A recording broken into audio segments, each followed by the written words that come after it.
Let's talk about digital identity, the podcast connecting identity and business. I am your host, Oscar Santolaya.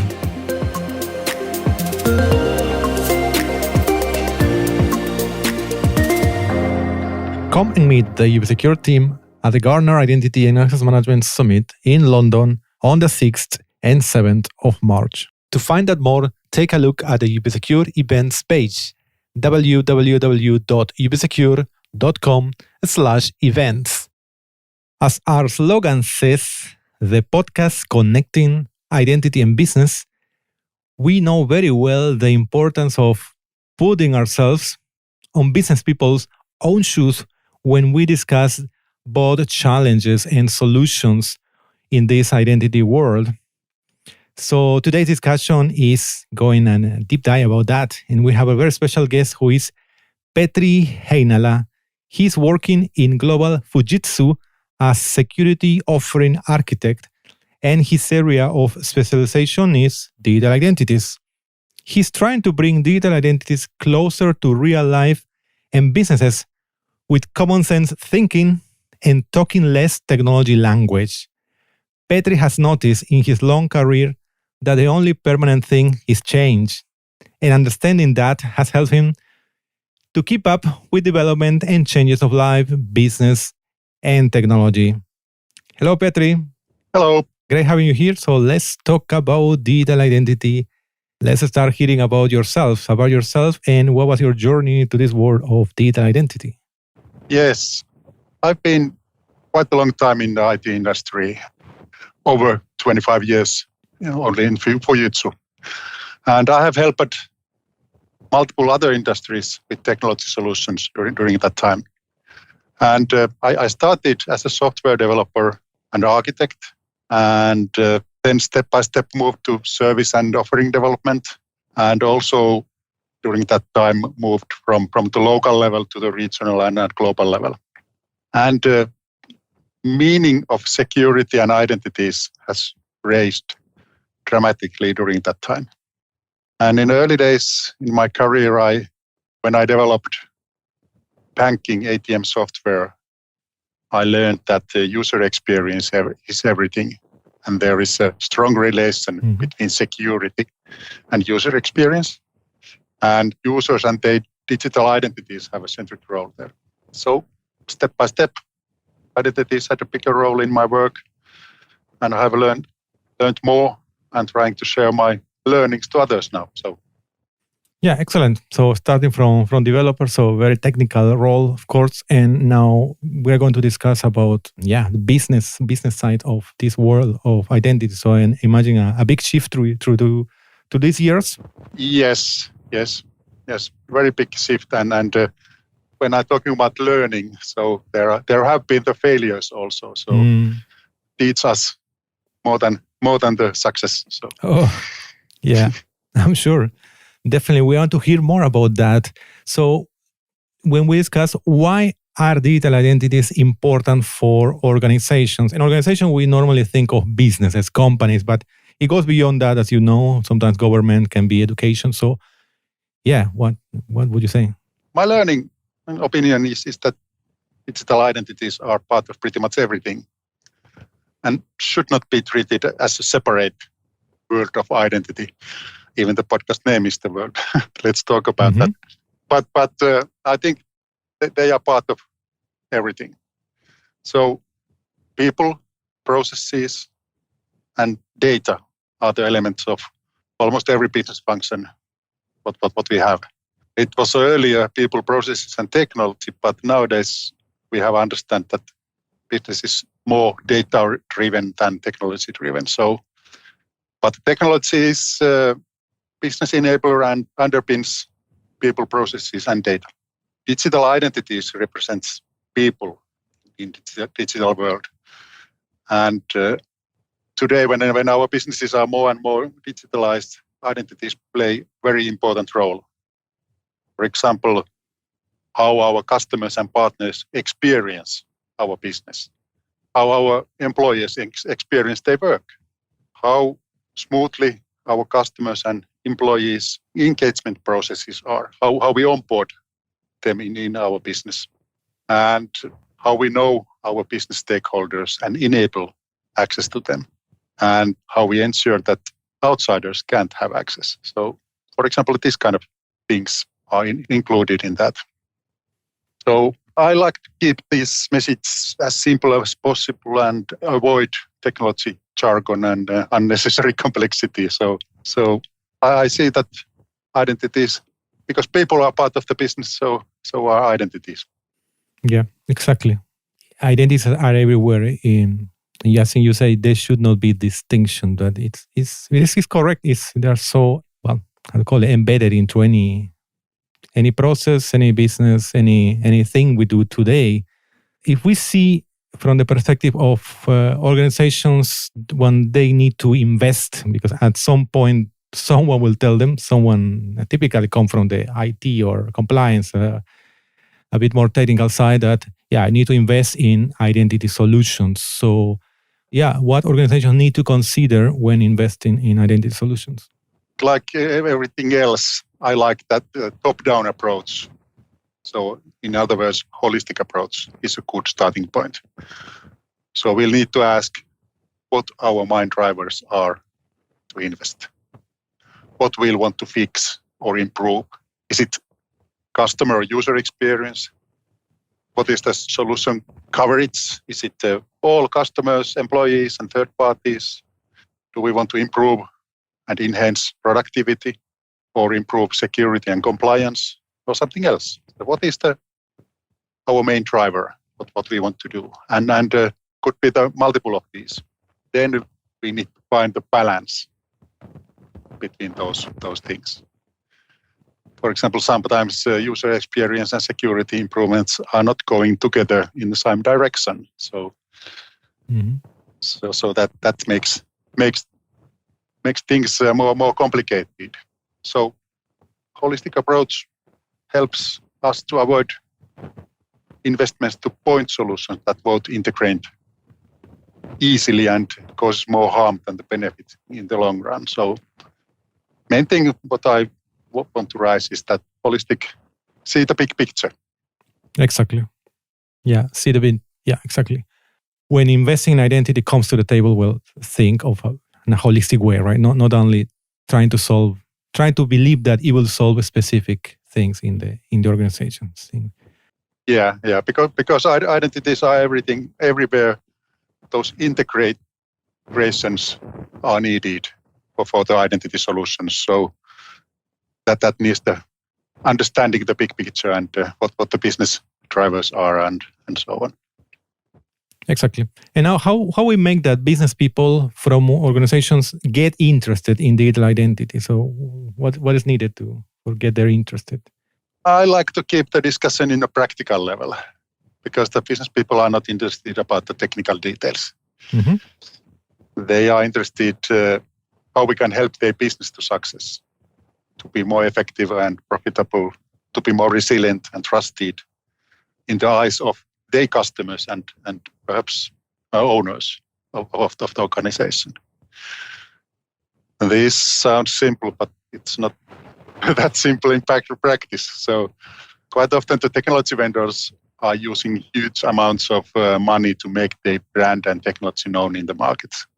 Mm-hmm. That's very, very understandable, but it easily drives a discussion in technology level, and themes like zero trust, identity governance, or privileged access management, etc. So these themes and multiple acronyms we are using are not so familiar to the business people. So if we talk about like technology jargon, we put them in the outside of their comfort zone and they lost their interest easily. So we'll need to start the discussion in very high level, find out what are their pain points in their business. Very often these pain points are identity related, and then we can focus on how we can help them. So high level and then drill down through the pain points to the identity related solutions, how we can help them with those. Yeah, it's true. It's true what you say. Most of So many technology companies that are building the products and others who are integrating the solutions are talking about in this jargon, talking about the acronyms, as you said, Yep. the trendy words like zero trust, for instance, or many others that come and go. Yeah. And it's kind of like the battle is there in that language, no? The battle is there, but very few people, I think, speak in a business language, right? Okay, what are the business benefits or those innovations? So because those innovations are necessary, but I think few people are speaking in the language that business people would understand. Yeah, and I think that trying to find those pain points. What's the everyday problem in their business? And then figure out how, with our technology solutions and the consultancy, how we can help them to avoid those problems and improve their processes and business. Yeah, exactly. So how should we speak identity to business people? You just mentioned starting with the pain point. So that's how you would start a conversation, or what else is good for speaking identity to business people? Normally, I start that with that story that why identities are important. So that they understand the relation people and identities, and what digital identities are, what they represent in their business, and then practical things. How you feel that your customers feels your business? Do you have escalations or reclamations a lot, or what kind of feedback you have got from your customers, from your employees, new employees, how they got when they start in the organization, how they got their credentials, and was it easy to log in and start to work in the organization, and so on. These kind of practical things, and then see how fixing those possible problems, what is the effect to their business, how much they save money, how much they improve their customer experience, and get the more business and a better reputation in the market, and so on. This kind of discussion. Yeah, indeed. I think it's a good approach to start with questions, in simple questions, as the one you mentioned. You mentioned what the customer says, for instance, and to how when they communicate to the customer service department, for instance, that's already super valuable. And how the newest employees, they find it easy to get onboarded into the organization. So that already could tell a lot how things are in terms of their internal identities in that case. If you could now share some stories, some concrete examples, personal stories, or you have heard some examples in so that lack of understanding of the identity can really put in risk not only one project in particular, but also, as you mentioned, seeing a more holistical way, the whole organization, the whole business. Could you share some examples? Yeah, I have a couple. So one example is that if the organization is doing the investment from the security and compliance perspective only. So, for example, our organization invests in the privileged access management solution, what the administrations and maintenance people are using, should be used. But the reason to investment was that they had a compliance requirement. So they need to have that control who is accessing their systems and the infrastructure. And the investment was made only from that perspective. So they deployed from very quickly from security and compliance perspective. And then in paper, everything looks good. But people who need to use that privileged access management system, administrators and maintenance people, were not informed and trained.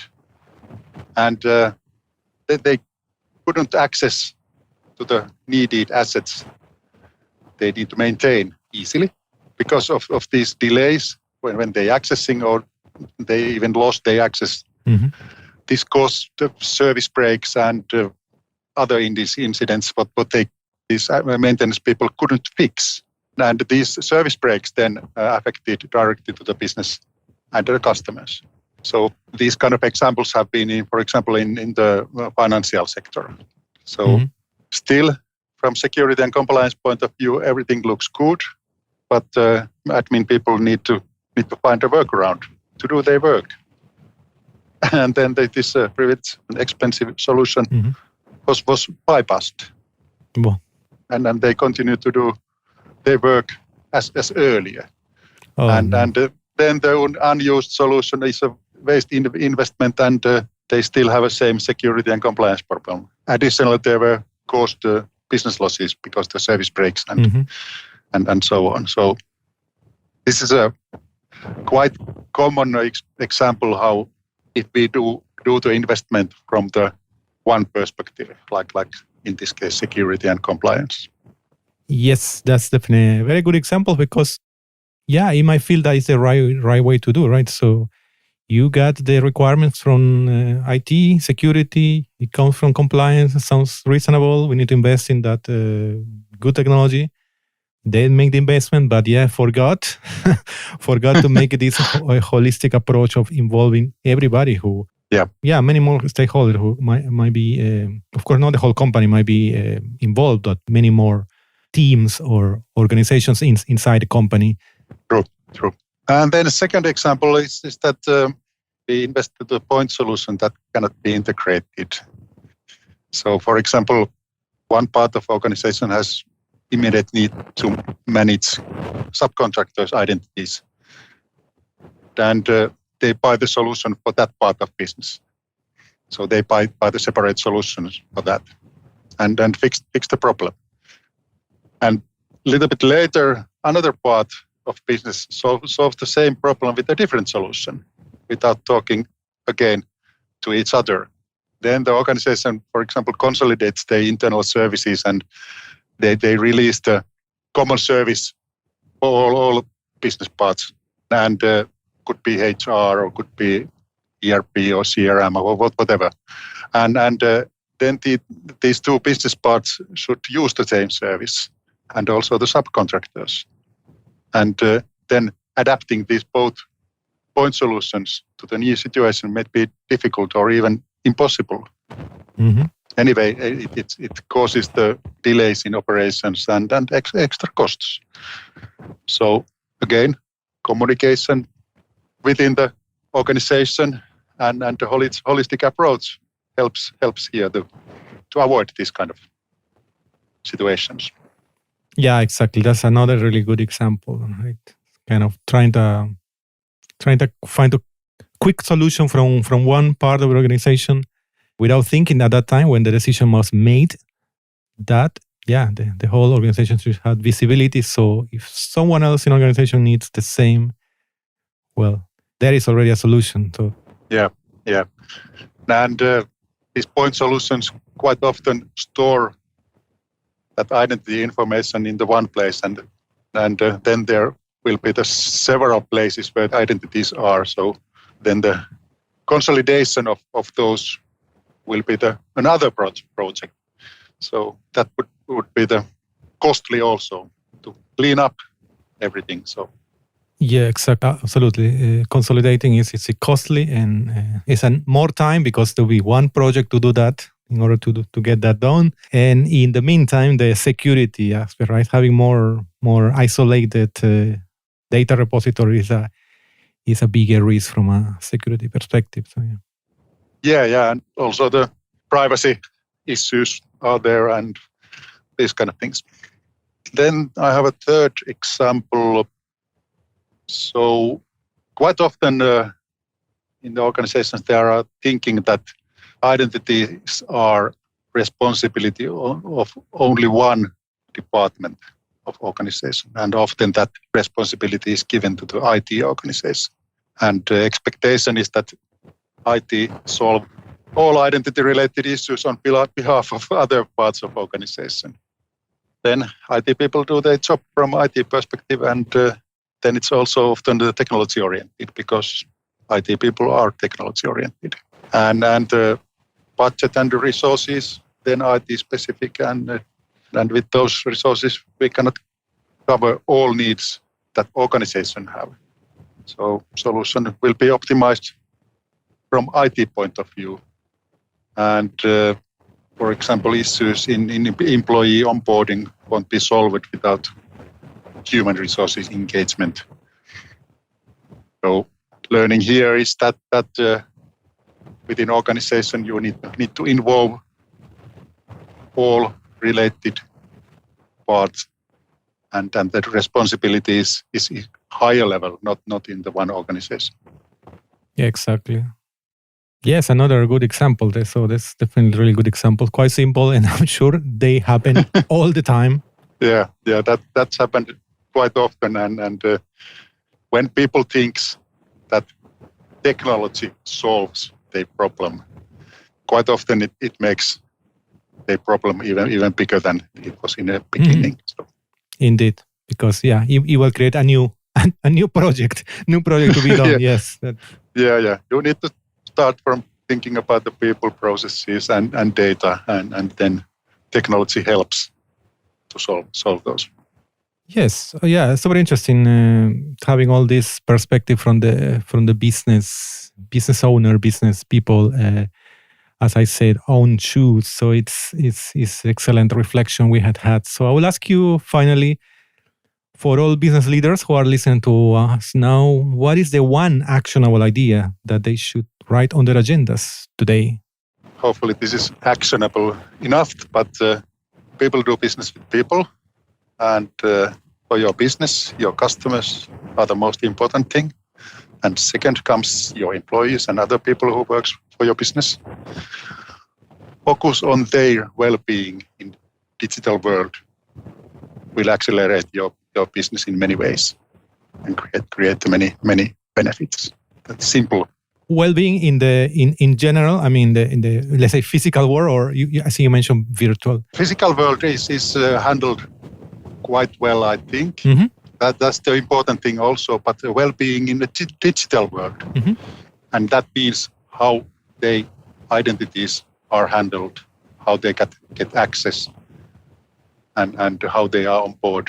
These kind of things. And I call it well-being in digital world. So how they experience themselves in the business systems. Yes, exactly. Yeah, I agree. I haven't heard that term, well-being in the digital world. So yeah, I agree. It's something that the organization have to help with their employees and also in their partner customers to have that well-being in the digital world. Yeah. Well, thank you very much, Petri, for sharing this very important reflection and sharing your stories, excellent concrete examples that, as we discussed, I'm sure happen very often. Hopefully less often. It's less and less often nowadays. But yeah, if someone would like to get in touch with you or find you on the net, what are the best ways? Yeah. If somebody want to discuss about this, please contact me too. Via LinkedIn is good way to contact me. So. Perfect. So yeah, let's find Petri Heinala on LinkedIn. And again, thanks a lot, Petri, for this very interesting discussion, and all the best. Thank you very much, and same to you. Thanks for listening to this episode of Let's Talk About Digital Identity, produced by UBSecure. Stay up to date with episodes at ubsecure.com/podcast, or join us on Twitter at ubsecure and use the hashtag LTADI. Until next time,